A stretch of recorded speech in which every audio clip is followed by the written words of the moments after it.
Gost Nacionalnog dnevnika, direktor Kancelarije za Kosovo i Metohiju, gospodin Marko Đurić. Dobroveče, dobrodošli u naš studio. Naravno, vest koja je svakako obeležila dan, to su ostavke svih Srba na svim funkcijama privremenih institucija u Prištini. Šta to znači? Pre svega dobroveče vama i svim našim gledalcima. Srpski narod na Kosovu i Metohiji je danas glasnije nego ikada ustao da štiti svoja osnovna ljudska prava. I srpski predstavnici na Kosovu i Metohiji su zajedno sa svojim narodom izašli i rekli dosta. Dosta terora iz Prištine. Nećemo da ćutimo pred time što hapse naše ljude, što pokušavaju da ubijaju naše ljude. Nećemo da ćutimo pred time što nam je namaknuta omča oko vrata. Dakle, Srbima na Kosovu i Metohiji u ekonomskom smislu namaknuta omča oko vrata time što je zabranjena svaka trgovina. I treba li ikoga da podsjećam šta se sve dešavalo pre 2 i pre 3 dana kada su naoružani teroristi upadali u Severnu Kosovsku Mitrovicu. Srpski gradonačelnici, srpske sudije, što je veoma važno, dakle, celokupan sud u Kosovskoj Mitrovici, odlučili su da 100% obustave svoje aktivnosti, da napuste takozvani prištinski sistem i svi gradonačelnici su podneli ostavke. Neće biti ni sednica Skupštine, neće biti ničega što ima veze sa Prištinom, prištinskim sistemom. Hteli su Srbima 100% omču oko vrata, dobili su 100% razgradnju svojih institucija na tom području. Čuli smo reakciju Evropske unije, možda ako smemo da primetimo, a morali bi, najoštriju do sada. Čuli smo čak i poziv iz Vašingtona da se podhitno radi na stabilizaciji i na ukidanju tih drakonskih taksi koje je Priština uvela. Šta možemo očekivati? Da li vas ohrabruje ili šta stoji iza ovakve reakcije? Ne znam kako da na diplomatičan način komentarišem ponašanje međunarodne zajednice u ovim okolnostima. Da, saopštenja su lepa, sve je to fantastično. Da su oni reagovali na vreme, da su radili šta im je bio posao i pre 10 i pre 15 i pre 20 dana, kada im je i predsednik Vučić slao jasne poruke i kada im je iz Srbije nedvosmisleno govoreno kakva opasnost preti zbog toga što rade, oni nisu uradili ništa. I najgora pamet u politici je naknadna pamet. Nadam se da neće biti naknadne pameti kada stvari postanu još gore. A mislim da je za naš narod veoma važno, dakle, što smo danas uspeli da napravimo nekoliko važnih koraka. Pre svega hoću da kažem, svi su solidarno kao jedan ustali i stali i rekli nećemo. Dosta bre, dosta terora. Srbi su nastavili proteste mirne koji će se nastaviti. Druga stvar, siguran sam da mnoge u Prištini i mnoge, možda i u međunarodnoj zajednici, možda mnoge njihove telale ovde, beskrajno nervira činjenica što ubistvo Olivera Ivanovića, koje su htele da natovare na vrat srpskoj strani, što je sada dokazano da Milan Radojičić, koji je crtan sve vreme kao izvršilac tog ubistva, dakle da je dokazano poligrafskim testiranjem da on to nije uradio. I to je još jedan udarac nastojanjima da se Srbi na Kosovu i Metohiji slome i da se uklone oni koji bi pružali eventualni otpor. Uz ovo jedinstvo koje smo videli danas, uz spremnost i rešenost da se nastavi borba, uz vrlo važnu činjenicu da je sud u Kosovskoj Mitrovici, predsednik suda, jedan častan srpski sudija Nikola Kabašić, čije ime izgovaram da bi ga cela Srbija čula, jer je to čovek koji je poveo sudije i sve zaposlene u sudu danas u potpunu obustavu do prestanka kršenja ljudskih prava Srba, za šta treba da znate da treba jako puno hrabrosti u tim okolnostima, gde im na vratu sede i albanske tajne službe i bezbednosne snage i međunarodna zajednica. On je imao hrabrosti da danas zajedno sa svojim kolegama i saradnicima obustavi rad. Akcenat je na hrabrosti, akcenat je na mirnim protestima. Pomenuli ste i poligrafsko ispitivanje gospodina Radojičića, ali evo i današnju, prvo jučerašnje iznenadno hapšenje sekretarice pokojnog Ivanovića i današnje takođe iznenadno njeno puštanje na slobodu. Dakle, imate li tu nekih informacija? Iživljavanje nad Srbima, teror nad Srbima, ženu koja je majka maloletnog deteta, samohrana majka maloletnog deteta, su pokupili sa radnog mesta, odveli je i 48 sati ispitivali u Prištini. Plan im je bio, dakle, oni su se nadali da će time što su poslali armiju bezmalo svojih ljudi, koje ja ne smatram policajcima, dakle, poslali su, nema nikakve sumnje da su poslali da uklone Radojičića, ne samo da bi sprečili organizaciju otpora na severu Kosova i Metohije njihovoj vlasti, nego zato da bi mogli, pošto mrtva usta ne govore, da bi mogli da natovare to ubistvo na njega i sve ostale. Plan im se raspao, kao što iz zbunjenih izjava zvaničnika u Prištini vidim da nisu očekivali i nisu smatrali da će Srbi na mudar i, rekao bih, pomalo lukav način da reaguju. Da im neće dati nikakvog povoda za dalju agresiju, za dalju intervenciju. Oni su se nadali, znate, barikadama, blokadama, pa da onda izvode cirkus, da to razbijaju, da raznose.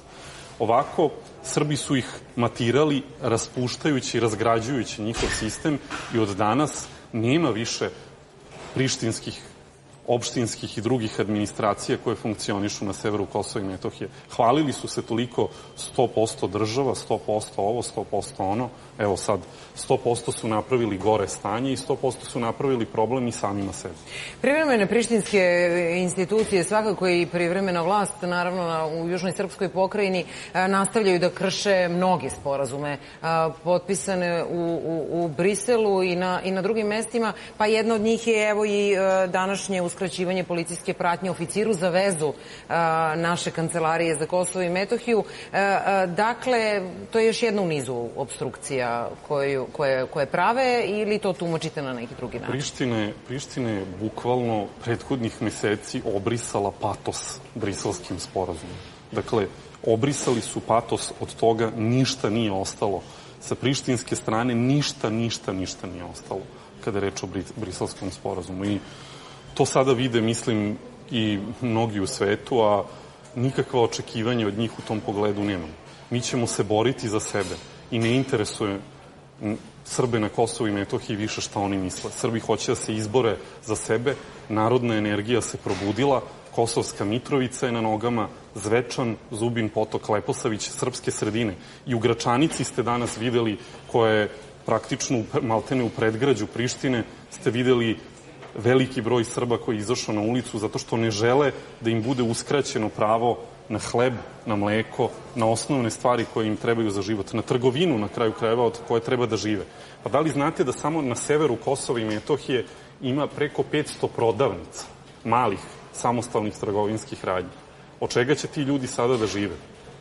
Znači, Srbima na Kosovu i Metohiji su ugrožena najosnovnija prava, zato su oni ustali.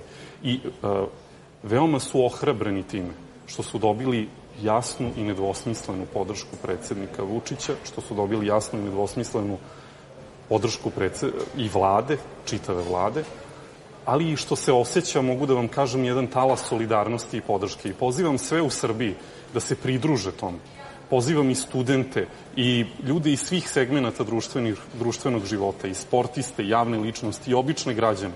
Sada je zaista vreme da složno podržimo i pomognemo naš narod na Kosovu i Metohiji, jer drugu borbu od ove nećemo imati, drugu priliku da se izborimo za to da budemo svoji na svome i da to bude nešto što sa pravom možemo da kažemo da je ostalo naše, od ovoga nećemo imati.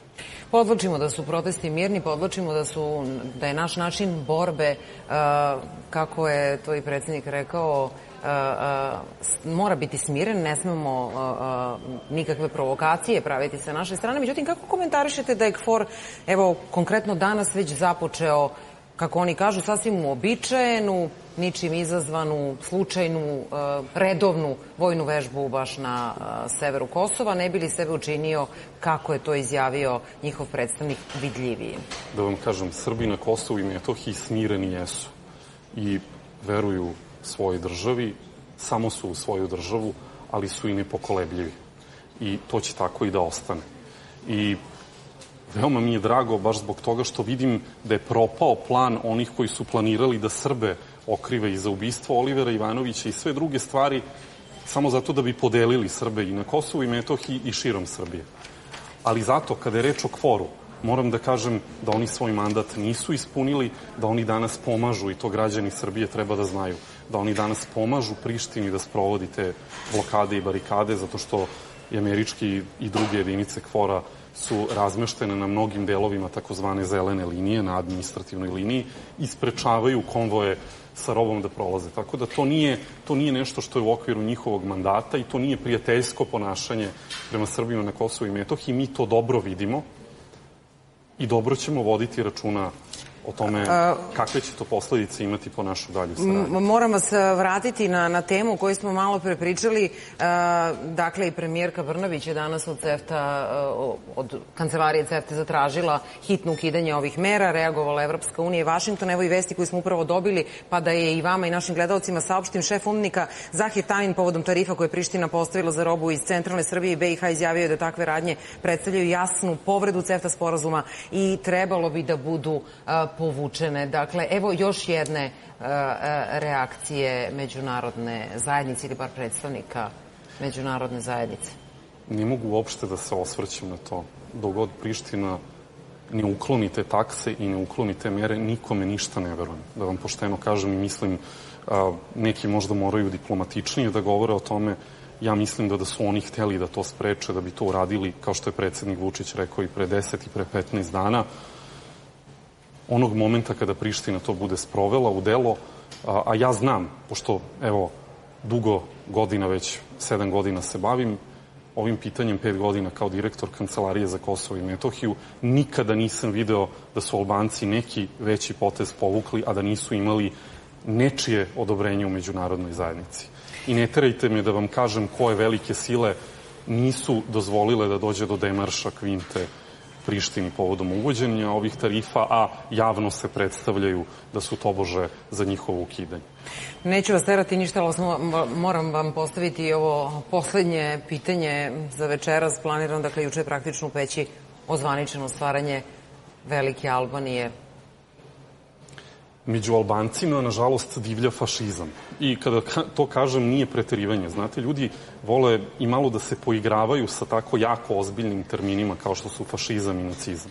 Ali, dozvolit ćete, ovo je zaista direktan kontinuitet ideologije iz vremena Drugog svetskog rata. Velika Albanija je uspostavljena na prostoru Kosova i Metohije samo u periodu od 1941. do 1945. godine. Edi Rama, Hašim Tači, Ramuš Haradinaj, svi oni zajedno, zalažući se za veliku Albaniju, direktno nastavljaju politiku pokreta Balikom Betara. I može neko da tvrdi koliko god hoće da to nije tačno, ali lomače za srpske proizvode na kojima učestvuju poslanici vladajućih albanskih stranaka pokazuju pravu mračnu stranu njihove fašističke ideologije. I međunarodna zajednica je bila suviše pasivna, nije reagovala godinama na to divljanje i sada imamo najavu umesto evropska perspektiva Balkana, umesto evropska budućnost Balkana, 2025. godina kao godina ujedinjenja, zapravo povratak u 1941. godinu. To nije budućnost kakvu mi želimo ni za Balkan, ni za Srbiju. Budućnost koju mi želimo je budućnost saradnje, 100% saradnje, a ne 100% granica i 100% rušenja.